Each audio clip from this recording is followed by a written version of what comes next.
Lijep pozdrav svima i dobrodošli na kanal Kuhajmo zajedno. Kao što vidite, danas pripremamo tortilje. Sve ćemo praviti, prvo ćemo praviti tortilje pa ćemo onda praviti punjenje. Ostanite sa mnom i pogledajte ovaj vrlo jednostavan recept i vrlo ukusno jelo.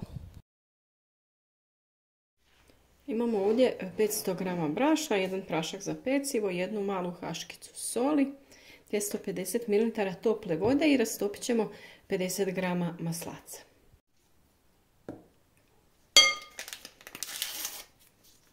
Dodat ćemo pola praška za pecivo.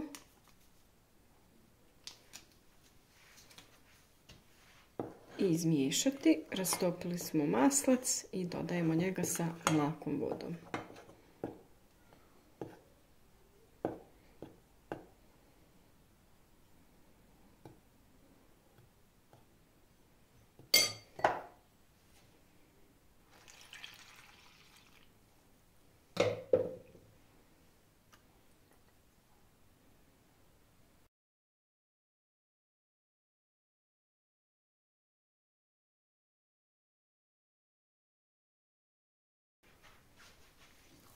Sada ćemo umiješano tijesto prebaciti na dasku i malo brašna stavimo i dobro umjesimo tijesto, to jest razradimo ga.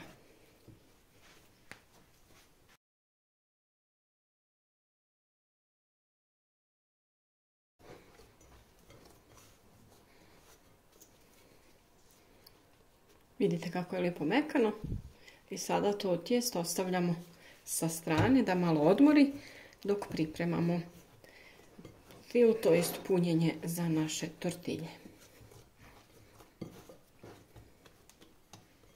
Sada za punjenje šta nam je potrebno? Ja ovdje imam pola kilograma junetine, vi možete koristiti neko drugo meso.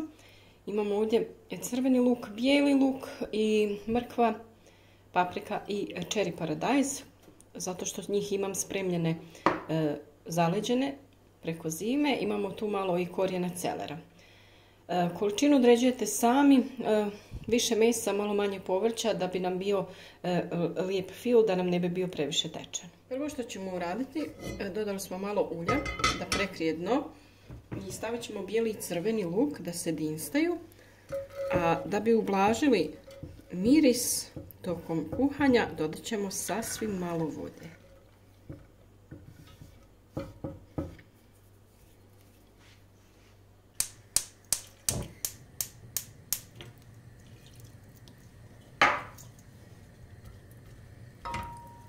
Znači, pirjet ćemo to na vodi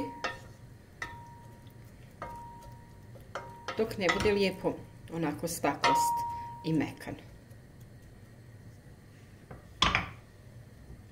Sada dodajemo mrkvu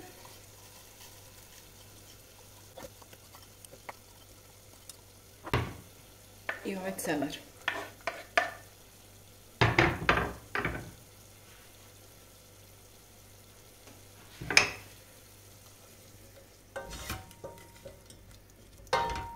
To ćemo malo da prodinstamo i onda dodajemo meso.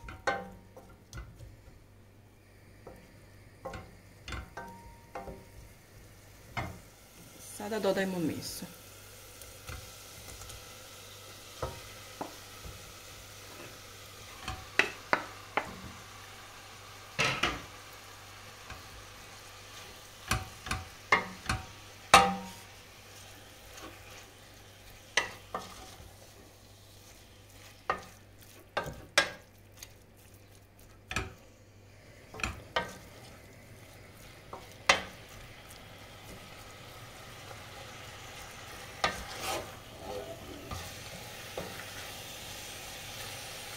Svako toliko promiješaj. Meso će s vremenom pustiti malo više svoje vode i jednostavno ostavite da se to krčka. Nakon nekih 10 minuta dodat ćemo i ostalo povrće. Vi naravno možete da koristite i obični paradajz, samo ga narežite na sitne kockice.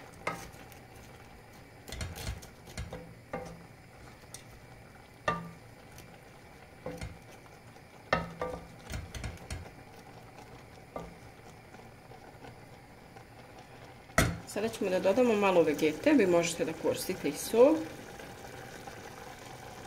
i malo crvene paprike.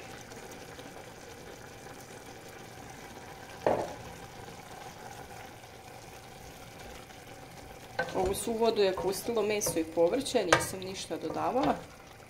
I sada ćemo pustiti da to lijepo se krčka, da ta sva voda ukuha i dobit ćemo divan salat. Naše tijesto je odmorilo, sada ćemo lijepo da ga izvadimo.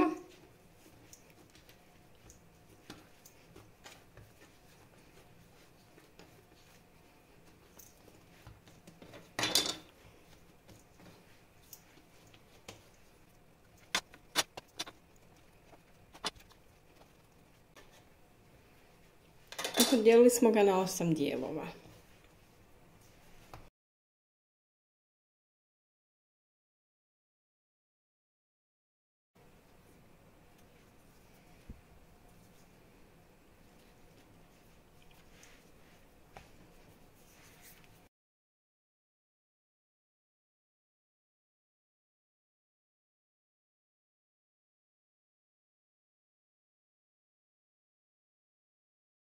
Tavu ćemo ugrijati na srednje jaku vatru i nećemo dodavati ulje, nego samo ovako ugrijemo tavu i stavljamo naše tortilje.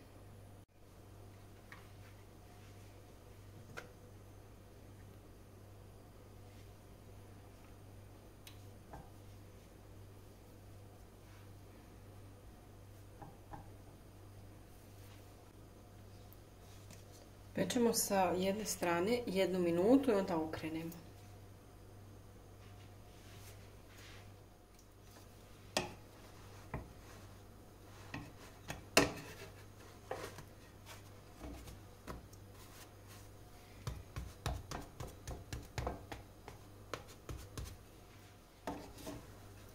I tako još jednom.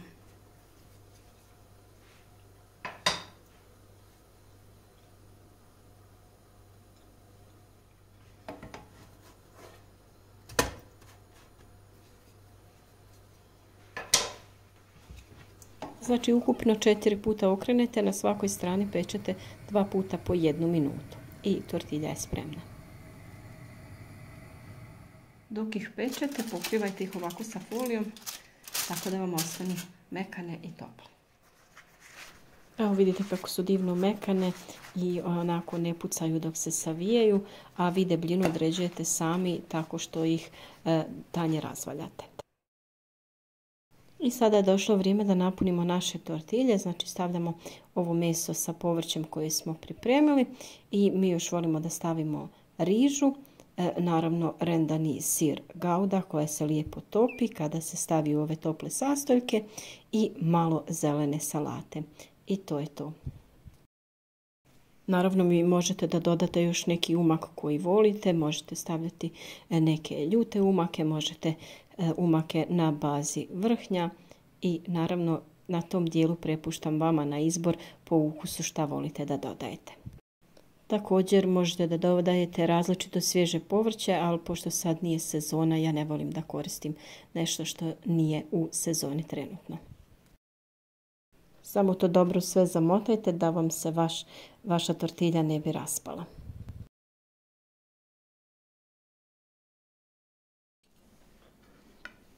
Naravno da ćete vašu tortilju jesti sa rukama jer je tako najukusnije da ju se jede.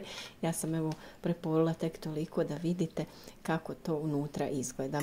Ukoliko želite da vaša tortilja bude vruća, možete da ju podgrijete u mikrovalnoj ili da ju stavite u rernu na opciju grill da se malo onako zapeče i da bude hrskava.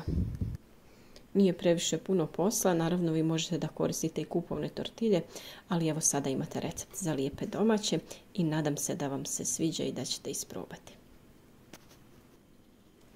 Za još ideja što slanih, što slatkih možete da zapratite moj kanal Kuhajmo zajedno, pritisnite na tipku subscribe i imate zvonce sa strane na koje kliknete da bi dobivali sve obavijesti o svakom novom receptu.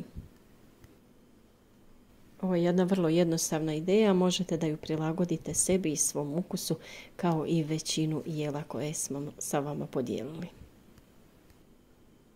I za kraj dobar tek i lijep pozdrav!